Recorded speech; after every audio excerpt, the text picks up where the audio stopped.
Buenos días, buenas tardes, Dios les bendiga. Mi nombre es Carlos Mejía, pastor de la Iglesia Cristiana El Redentor. Cuando se publique este video será domingo 7 de junio del año 2020. El día de hoy vamos a continuar con la tercera parte del mensaje que inicié hace 2 semanas acerca de la soberbia y pandemia. El mensaje del día de hoy se llama El tiempo señalado. Vamos a hacer una oración para iniciar. Señor, te damos gracias por tu amor y gracias, Señor, por tu misericordia. Bendice, Señor, cada vida. Ponemos, Señor, delante de ti toda necesidad. Te pedimos, Dios, que tú restaures la salud de los que se encuentran enfermos, pero que también, Señor, hagas una obra en las personas, Señor, que no te conocen y en aquellos que se han alejado de ti, para que puedan, Señor, estar cerca tuyo y puedan, Señor, tener tu ayuda, puedan tener, Señor, tu auxilio. Ponemos, Señor, delante de ti también las necesidades económicas. Te pedimos, Señor, que el sustento no falte a la mesa y ponemos, Señor, toda situación delante tuyo, pidiéndote, Señor, que tú obres. Bendice, Señor, este mensaje. Sabemos, Señor, que tu palabra no regresa atrás vacía, sino que hace la obra para la cual tú la envías. Gracias, Señor, te damos y esto te lo pedimos en el nombre de nuestro Señor Jesús. Amén. Como les comentaba, el día de hoy vamos a ver el mensaje El tiempo señalado, soberbia y pandemia, parte 3. Nos quedamos la semana pasada en 2 de Samuel, capítulo 24, y el versículo 15 dice: Y Jehová envió la peste sobre Israel, desde la mañana hasta el tiempo señalado, y murieron del pueblo, desde Dan hasta Berseba, 70,000 hombres. La semana pasada veíamos que David había hecho un censo, y ese censo había ido en contra de la voluntad de Dios. Satanás lo había tentado, y David había caído y había cometido pecado. Dios le da a elegir entre 3 posibles castigos, y David elige la peste. Entonces, Dios envía, como dice este versículo, la peste desde la mañana. Y así como David había pecado haciendo el censo y el pueblo también había pecado, en nuestros días estamos viviendo en medio de una peste. Tal vez en parte causada por la soberbia del ser humano, pero también por un sinnúmero de otros pecados que la humanidad ha cometido y está cometiendo. Algunas cifras que aparecen en esta lámina que van a ver son bastante alarmantes. Muchos millones de abortos, miles de asesinatos, feminicidios, mujeres y niños mutilados, muchas personas violadas, 40 millones de personas en trata de personas, 1,000 millones de fumadores, 240 millones de alcohólicos, 275 millones de drogadictos, 57 millones de abortos y la lista sigue. Todo esto son pecados que se cometen en contra de Dios, que se cometen en contra de las demás personas, que se cometen en contra del prójimo. Y tarde que temprano el ser humano tiene que cosechar aquello que ha sembrado. Las consecuencias llegan a la vida tarde que temprano. Al parecer en este tiempo estamos viviendo parte de esa cosecha de lo que hemos sembrado en el pasado. No solamente esto ocurre en el mundo, también ocurre en México. Vemos en esta lámina que el número de casos de contagio en la Ciudad de México y en todo el país sigue creciendo en forma exponencial. Y esto todavía no se vislumbra cuándo terminará. También hay un semáforo, además del semáforo que ya tenemos de la epidemia, hay un semáforo delictivo. Este que ven en la pantalla es el semáforo delictivo de la ciudad del país de México, donde se pueden ver que se registran los homicidios, los secuestros, las extorsiones, los robos de vehículos, a casa habitación, de negocios, lesionados, violaciones, violencia familiar y feminicidios. Hay varios estados que están en rojo y otros que están en verde. Y muy curiosamente, si nos fijamos, por ejemplo, Baja California Norte tiene los 8 semáforos en rojo y Baja California Sur no tiene ninguno en rojo, todo está en verde. Pero en general la violencia en México es bastante alta y si esto Habacuc viviera en nuestros días, podría él decir lo siguiente, como dice en Habacuc 1, versículo 2, ¿hasta cuándo debo pedir ayuda, oh Señor? Pero tú no escuchas. Hay violencia por todas partes. Clamo, pero tú no vienes a salvar. ¿Tendré siempre que ver estas maldades? ¿Por qué debo mirar tanta miseria? Donde quiera que mire, veo destrucción y violencia. Estoy rodeado de gente que le encanta discutir y pelear. La ley se ha estancado y no hay justicia en los tribunales. Los perversos suman más que los justos, de manera que la justicia se ha corrompido. Y esto que ocurría en los días de Habacuc, hace muchos cientos de años, ocurre en nuestros días en México y sin duda en muchos lugares del mundo.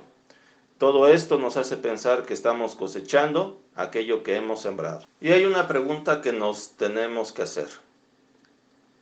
¿Es mucho o poco esta peste? ¿Es una peste que tiene números altos de mortalidad o números bajos? Como leíamos en Segunda de Crónicas, desde la mañana hasta el tiempo señalado, Dios envió la peste. Y dice, y murieron del pueblo, desde Dan hasta Berseba, 70,000 hombres. 70,000 hombres serán muchos, serán pocos. Sabemos que en la Biblia el número 70 representa perfección. En este caso podría ser un número simbólico o podría realmente ser un número real del número de muertes que ocurrieron durante la epidemia, durante la peste, que vino como castigo sobre el pueblo de Israel por el censo. Pero 70,000 hombres equivalen al 4.45% del total de hombres contados en el censo. Veíamos que el número total de personas que podían salir a la guerra era de 1.570.000 personas. 70,000 hombres muertos representaban ese 4.45%. Si además contamos a las mujeres, que supondríamos que deberían de ser por lo menos otro 1.500.000, la cifra del número de muertos o el porcentaje del número de muertos sería del 2.2%. Si además contáramos a los niños, que seguramente cada familia tendría alrededor de 6, 7, 8 niños, vamos a dejarle en 6, la tasa de mortalidad que ocurrió durante la peste que vivió David bajaría al 0.3%. ¿Esto es mucho o es poco? Sabemos que David se estremeció en algún momento y sabemos que Dios también se compadeció por lo que estaba ocurriendo. En nuestros días hay personas, tanto doctores, epidemiólogos, eh, pastores y gente de la calle que piensa que esta epidemia tiene una tasa de mortalidad muy baja. Pero por otro lado, también hay muchas personas que consideran que esta epidemia tiene una tasa de mortalidad bastante alta. Pero la Biblia, ¿qué nos dice? ¿Qué es alto o qué es bajo para Dios? Desde el punto de vista de lo que nos narra esta historia del censo de Israel, parecería que a Dios le pareció algo muy extremo, algo que estaba representando una gran mortandad en el pueblo de Israel. Si comparamos los números que les acabo de dar del 4.45% del total de hombres muertos, la epidemia del SARS-CoV-2 o el COVID-19, se calcula que puede tener al final un 1% de mortalidad, lo cual sobre el total de la población del mundo daría 54 millones de muertos. Si esta mortalidad se eleva al 2%, porque todavía no se sabe realmente cuál es su tasa de mortalidad, entonces habría 108 millones de muertos. Hasta el momento, según la Universidad Johns Hopkins, la mortalidad es del 5.85% del COVID-19. Es una cifra muy similar a lo que aconteció durante la epidemia, durante la peste del censo de Israel, 4.45%. Muchos han comparado en la actualidad el COVID-19 con la influenza estacional. Como ya lo hemos visto en algunas otras ocasiones, eso no tiene punto de comparación, porque la letalidad de la influenza estacional está entre el 0.05 al 0.1% en Estados Unidos en el año 2019, lo cual implicaría que si el COVID-19 al final tiene una tasa de mortalidad del 1%, sería 10 veces más letal que la influenza estacional. Si tiene una tasa de mortalidad del 2%, sería 20 veces más letal. Si esa tasa se eleva más, como ahorita tenemos un 5.85%, esa tasa en relación a la influenza estacional en este momento está siendo unas 60 veces más letal. Por lo cual, realmente los números que estamos manejando ahorita de tasas de mortalidad son bastante altos, aún comparados con la peste que ocurrió en el tiempo de David y por la cual Dios tuvo compasión por el pueblo. Nosotros tendremos compasión por el pueblo, pensaremos que esto es algo que no tiene importancia. Dios sí le dio importancia. La Biblia nos dice que esta peste vino desde la mañana del día en que David tomó la decisión de elegirla hasta el tiempo señalado. Pero ¿cuál es este tiempo señalado? En el caso de la peste de David fueron 3 días. En nuestro caso, ¿cuál va a ser ese tiempo señalado? Realmente no lo sabemos. En Estados Unidos de América, el exdirector de los CDC, que se llama Tom Frieden, dijo el 11 de marzo, cualquiera que diga que sabe a dónde va esto con confianza, no sabe lo suficiente. Hay muchos expertos, muchos han dado opinión, muchos a lo mejor hasta con bases, pero hay mucha incertidumbre porque este tipo de situación no se ha vivido desde hace más de un siglo, desde la epidemia de 1918. Y aunque 1918 nos sirve como una referencia, la peste española, de lo que podríamos esperar en nuestros días, realmente no es el mismo virus el que está afectando a la humanidad actualmente, por lo cual hay mucha incertidumbre. Lo que vamos a ver a continuación son estimaciones que pueden ser, quedarse cortas o que pueden ser demasiado amplias. Sin embargo, son una base para saber hasta qué tiempo es el señalado cuando va a terminar esta epidemia que estamos viviendo actualmente. También hay una nota que dice que cuando Trump presionó a la nación para reabrir, el doctor Tom Frieden, el que acabamos de citar, testificó el miércoles 6 de mayo en el Capitolio que la guerra contra el COVID será larga y difícil. Estamos justo al comienzo de esta pandemia y debemos centrarnos en el futuro, testificó, prediciendo que habrá 100,000 muertos para fin de mes. A pesar de la crisis, dijo, es solo el comienzo. De hecho, el doctor Frieden tuvo razón. Para fin de mes del año 2020, de mayo del 2020, la cifra de muertos en Estados Unidos ascendió a 100,000. Entonces, es una persona que tiene conocimientos, una persona que sabe, una persona que hace estimaciones adecuadas y que hasta ahorita no se ha equivocado. Pero ¿por qué dice el doctor Frieden que es solo el comienzo? ¿Será que faltan algunos meses? ¿O a qué se refiere él? Bueno, en la siguiente gráfica que están viendo ahorita, esta es una gráfica que viene de la Universidad de California, de UCLA. En esta gráfica se ve lo que se espera que acontezca en los Estados Unidos, es una proyección. En esta proyección, en la parte superior vemos el número de muertos. Se espera que para finales de agosto, inicios de septiembre, el número de muertos en Estados Unidos ronde entre los 120,000 a los 150,000 muertos. La línea punteada que ven es la estimación y la franja que está alrededor de la línea punteada puede ser un margen superior y un margen inferior del número de muertos, pero alrededor se está rondando entre los 130,000 muertos que puede haber hacia finales de septiembre.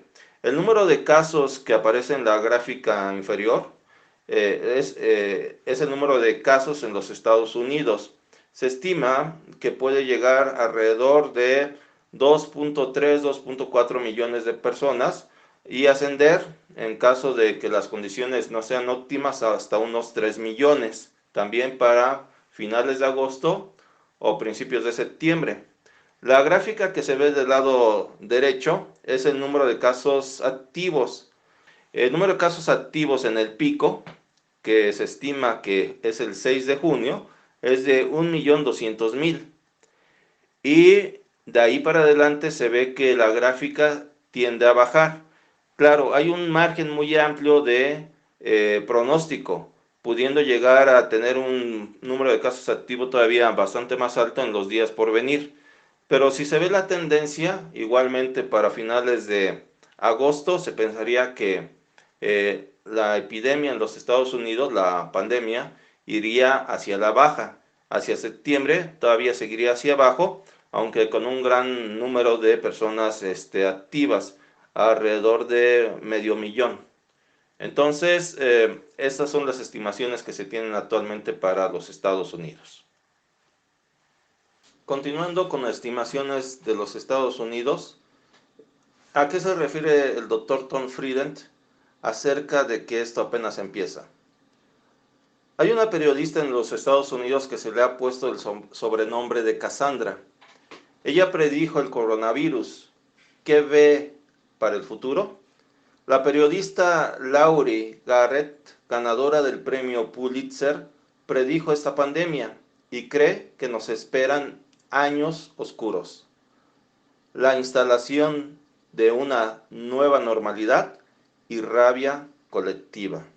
De hecho, hemos estado viendo en los días anteriores que ha habido muchas manifestaciones motivadas por diferentes motivos.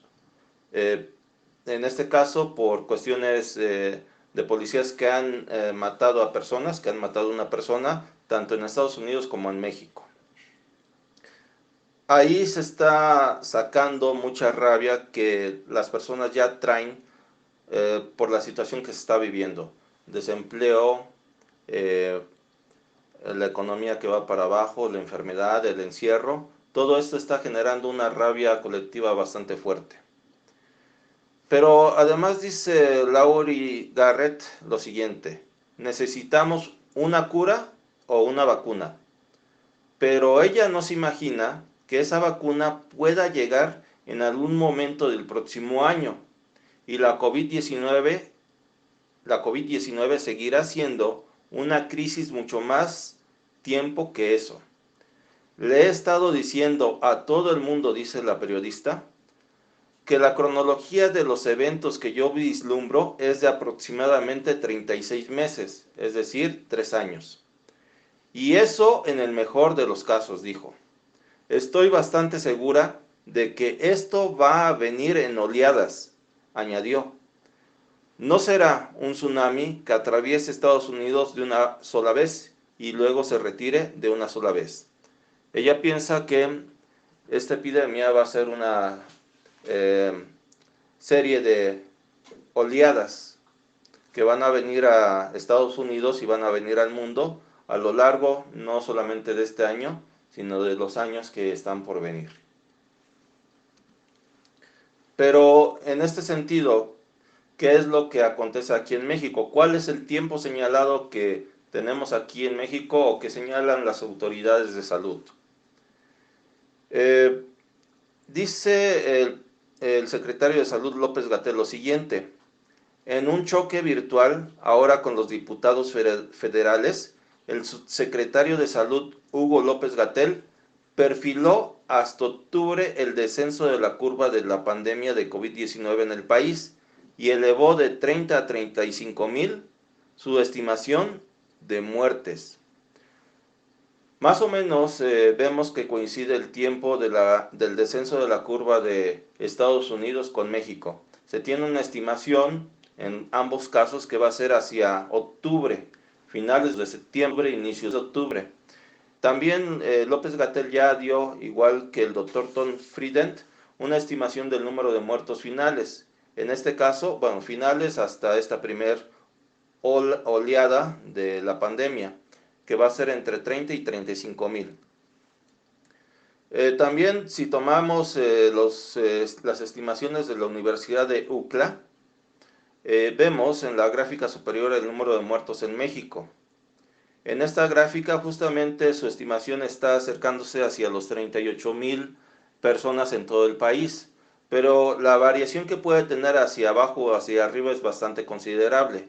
Hacia abajo, que sería el mejor de los casos, podría haber 28,000 muertos, pero hacia arriba podría haber arriba de 60,000 muertos en todo el país. En la parte inferior de la pantalla que están viendo, se aprecia el número de casos, que igual tiene una enorme posibilidad de variación, pero estimados como estándar serían alrededor de 150,000 como punto medio, lo cual podría variar de entre 100,000 hasta arriba de 250,000 casos confirmados.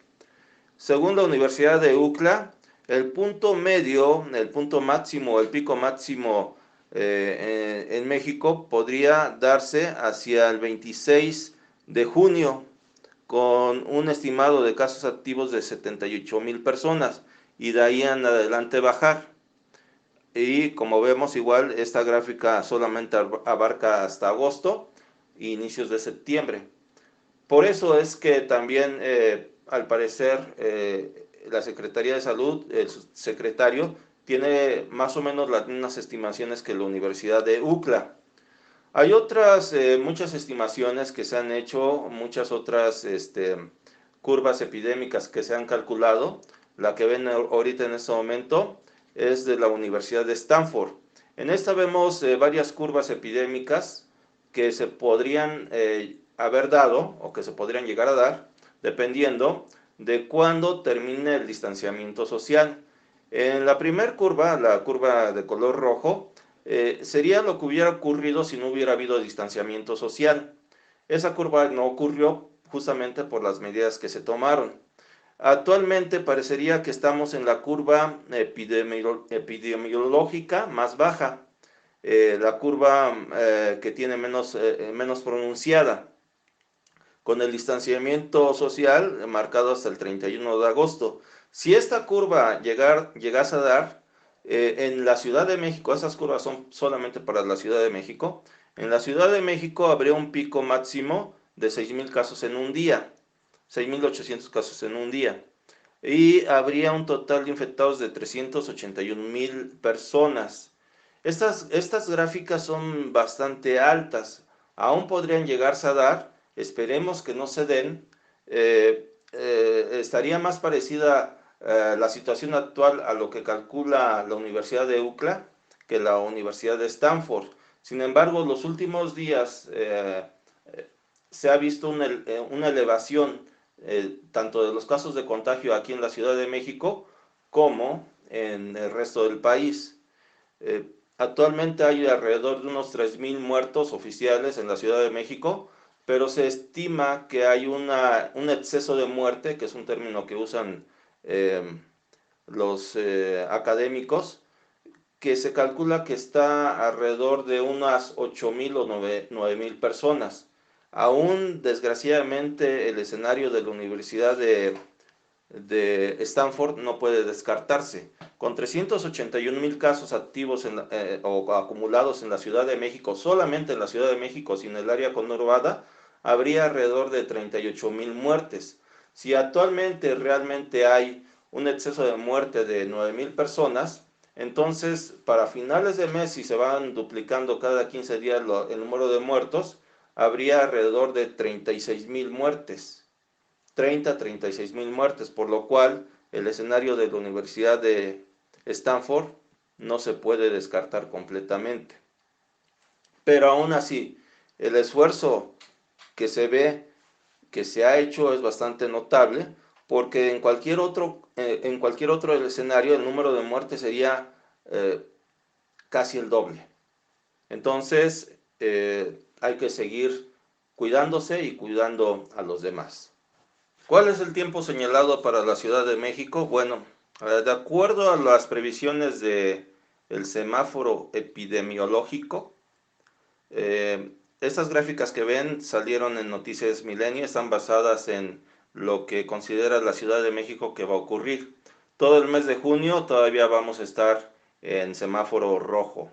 Va a haber algunos cambios en relación a lo que ha ocurrido anteriormente. Llama la atención algunos puntos, como por ejemplo las actividades laborales. Se van a añadir a las actividades esenciales las siguientes: construcción, minería, fabricación de equipo de transporte, venta de bicicletas y la producción de cerveza y cadenas de producción. Llama la atención, por ejemplo, la cuestión de las bicicletas. ¿Por qué pasa a ser una actividad de las primeras que se liberan? Vamos a verlo en un momento. Aún los parques estarían al 30%, no habría clases o serían clases a distancia. Siguen todos los demás elementos que hemos sabido ya desde hace varios meses. Se espera que para julio-agosto empiecen a abrirse más actividades. Entre ellas están los servicios religiosos, los cuales tendrían que tener un 30% de aforo.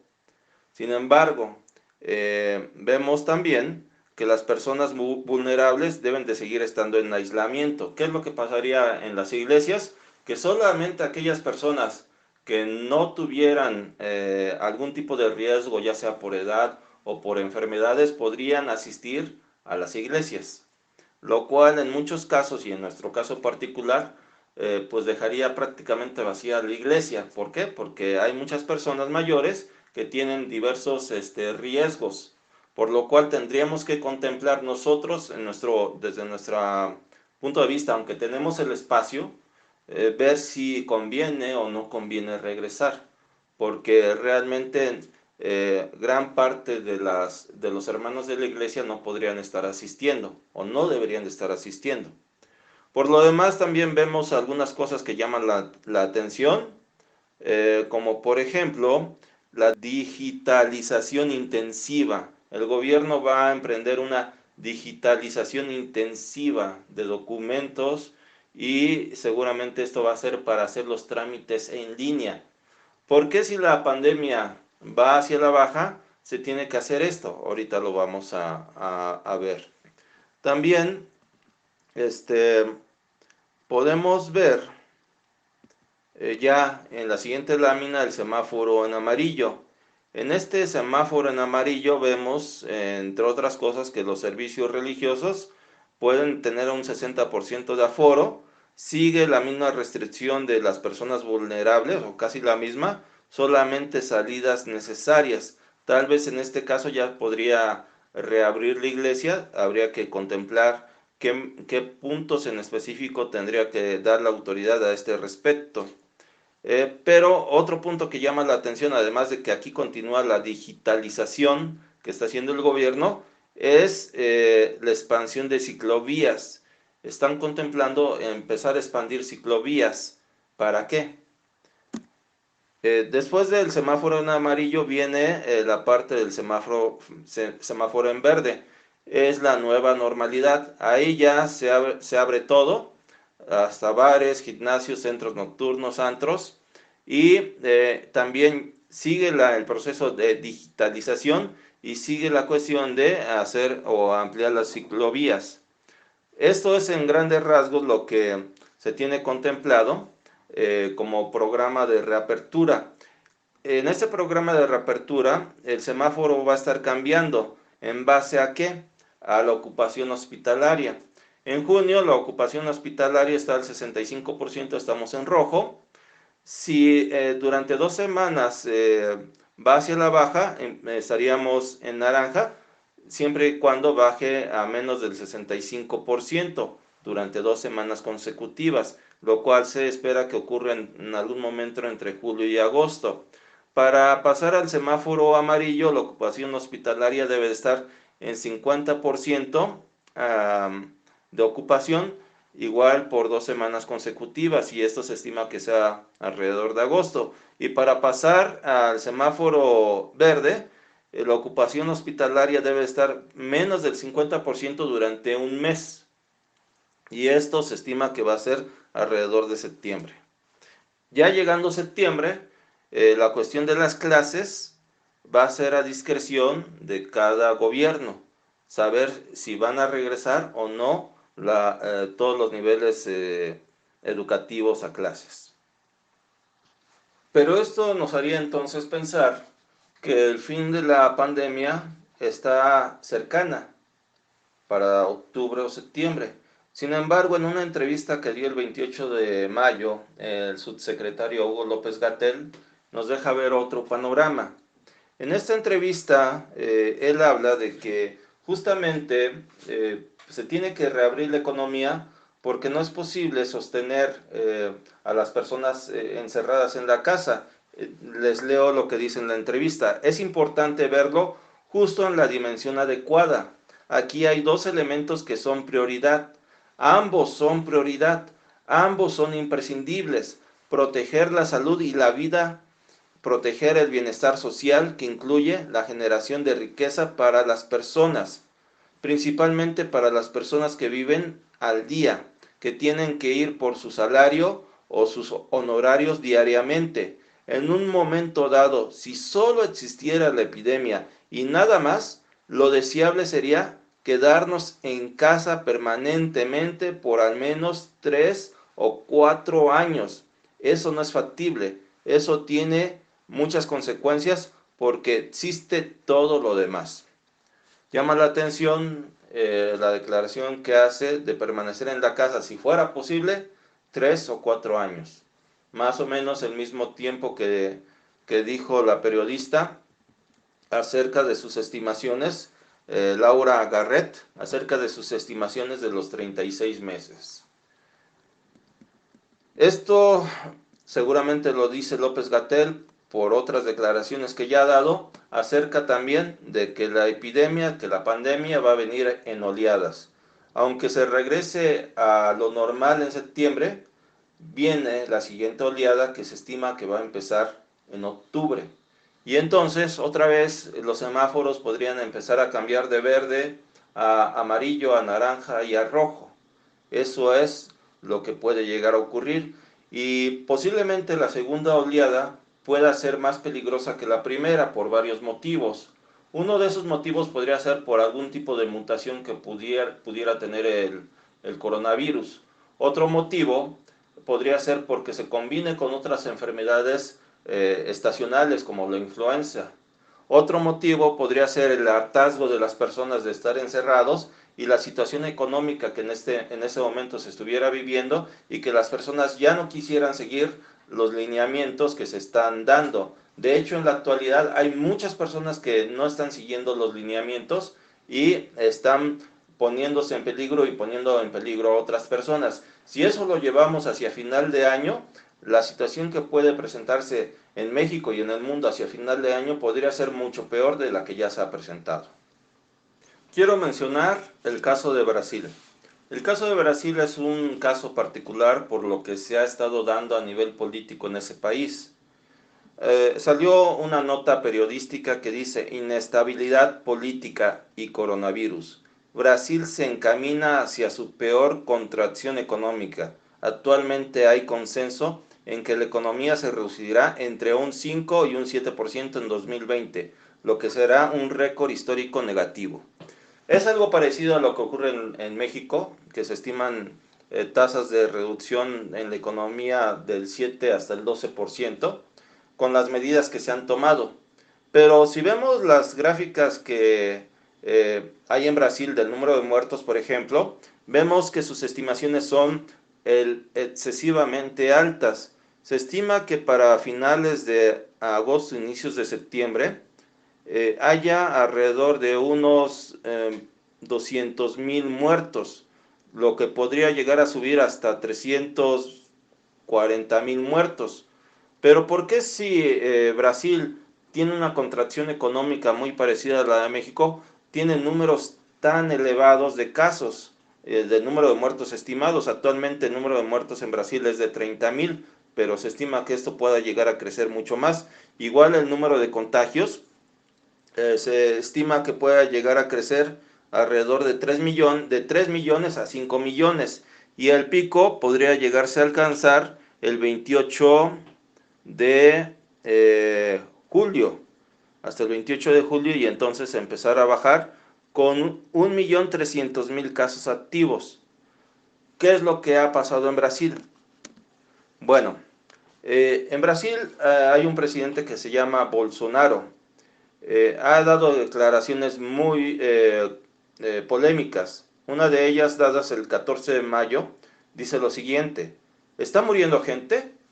Lo lamento, pero va a morir mucho, mucho más si la economía continúa siendo destrozada por esas medidas. ¿A qué se refiere Bolsonaro? Bolsonaro prácticamente no está tomando medidas contra la pandemia. Los que han tomado medidas contra la pandemia en Brasil son los gobernadores, pero como no ha habido un gobierno central que apoye las medidas han sido muy ignoradas por el pueblo de Brasil. Sí las ha habido, pero han sido bastante poco acatadas. También en otra declaración, Bolsonaro dijo a principios de esta semana, que sería alrededor del 8 de mayo, que creía que lo peor había pasado cuando había 9,000 muertos en Brasil. Eso es alrededor del 8 de mayo. Actualmente pues hay 30,000 muertos, lo peor no ha pasado.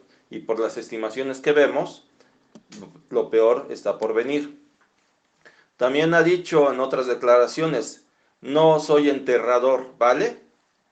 Repitió el jefe de Estado, y dijo también: aproximadamente el 70% de la población de Brasil, de unos 210 millones de habitantes, será contagiada por la enfermedad, y que no tiene sentido querer huir de esa cifra. Es una verdad. ¿Le temen a la verdad?, le preguntó a los periodistas. También ha dicho en otras notas periodísticas se ha dicho que ya son 31,199 las personas que han perdido la vida a causa del coronavirus en el país latinoamericano. Una situación que el presidente Jair Bolsonaro ha lamentado, pero ha dicho acerca de esto: la muerte es el destino de todo el mundo. Y el jefe de Estado, Bolsonaro, el 30 de abril, tildó al COVID-19 como una gripecita, y él se sigue acercando a multitudes sin ningún tipo de protección y le sigue dando la mano. Es por esto que gran parte del problema que se ve en Brasil es por las medidas poco eficaces que ha tomado el gobierno. Los gobernadores no han sido capaces sin el apoyo del presidente, de tomar medidas efectivas. Ha habido, sí, pero la epidemia se ha disparado en Brasil como en ningún otro país de Latinoamérica. Por eso es que si no se toman medidas, el número de muertos que hubiera en cualquier país sería extraordinariamente grande. Pero justamente por las medidas que se han tomado en diversos países, ese número ha bajado. En México sí ha bajado por las medidas que se han tomado. Pero, ¿qué va a pasar en octubre? Eso todavía tenemos que verlo. Regresando a 2 de Samuel, capítulo 24, versículo 16, dice: y cuando el ángel extendió su mano sobre Jerusalén para destruirla, Jehová se arrepintió de aquel mal, y dijo al ángel que destruía al pueblo: basta ahora, detén tu mano. Y el ángel de Jehová estaba junto a la era de Arauna Jebuseo. Uno puede pensar: ¿qué es lo que Dios pensaba? ¿Qué es lo que Dios sentía cuando estaba siendo destruida la ciudad, o cuando iba a ser destruida la ciudad, y cuando estaba siendo destruido el pueblo? Uno a veces piensa que Dios no siente, pero realmente Dios es un Dios que siente, que tiene misericordia, que tiene tristeza, que se lamenta por lo que el ser humano hace y porque Él tiene que castigar y corregir lo que el ser humano está haciendo. Dice que cuando el ángel extendió su mano sobre Jerusalén para destruirla, Dios detuvo al ángel. ¿Y quién es este ángel? Bueno, ya veíamos que es el ángel de Jehová, que es Jesús antes de la encarnación en María. En Lucas capítulo 19 podemos ver qué sentir pudo haber tenido Jesús en el momento en que estaba siendo destruida o que iba a ser destruida Jerusalén.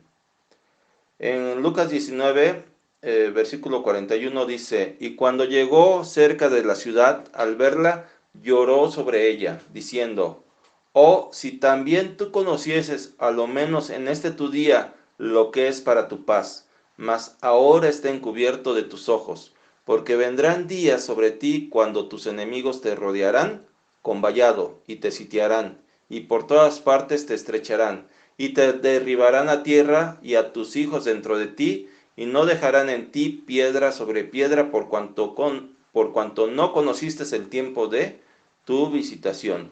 Jesús lloraba por Jerusalén cuando estaba viendo a la ciudad que no sabía que Dios le estaba visitando. La ciudad no sabía que Dios estaba ahí. No conoció el tiempo de su visitación y la ciudad iba a ser destruida años más adelante. Yo creo que ese mismo sentimiento que Jesús tuvo aquí en Lucas 19, lo pudo haber tenido cuando como el ángel de Jehová estaba destruyendo al pueblo y iba a destruir la ciudad de Jerusalén. No solamente en Lucas 19 lo dice, también lo dice en Mateo capítulo número 23, versículo 37. Jerusalén, Jerusalén, que matas a los profetas y apedreas a los que te son enviados. ¿Cuántas veces quise juntar a tus hijos como la gallina junta sus polluelos debajo de sus alas? Y no quisistes. He aquí vuestra casa os es dejada desierta. Aquí es otra vez un lamento sobre Jerusalén y nos deja ver algo particular, que Jesús los quiso juntar como la gallina junta a sus polluelos. Jesús no solamente en esta ocasión, que aquí estaba hablando en Mateo, quería juntar a los hijos de la ciudad de Jerusalén debajo de sus alas, sino a lo largo de la historia los quiso juntar, pero ellos no quisieron. Por lo cual podemos entender que seguramente, aunque el ángel de Jehová tenía su mano extendida sobre Jerusalén para destruirla, él estaba llorando.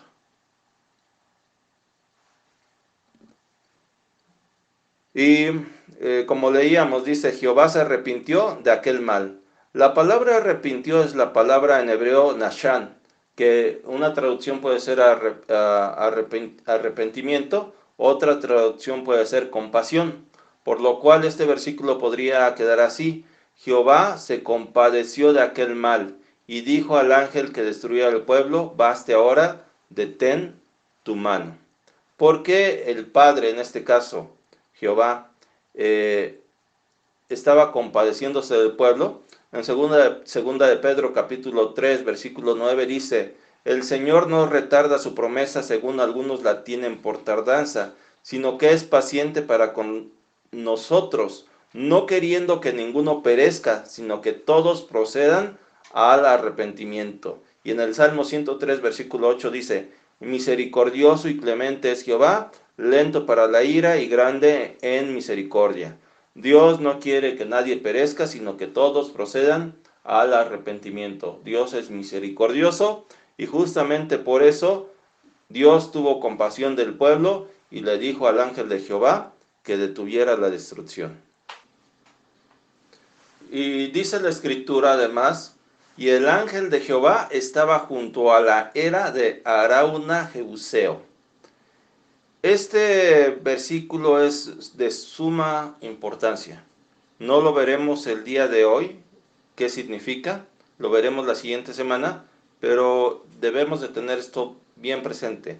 El ángel de Jehová estaba en una era, en un campo que pertenecía a Arauna Jebuseo.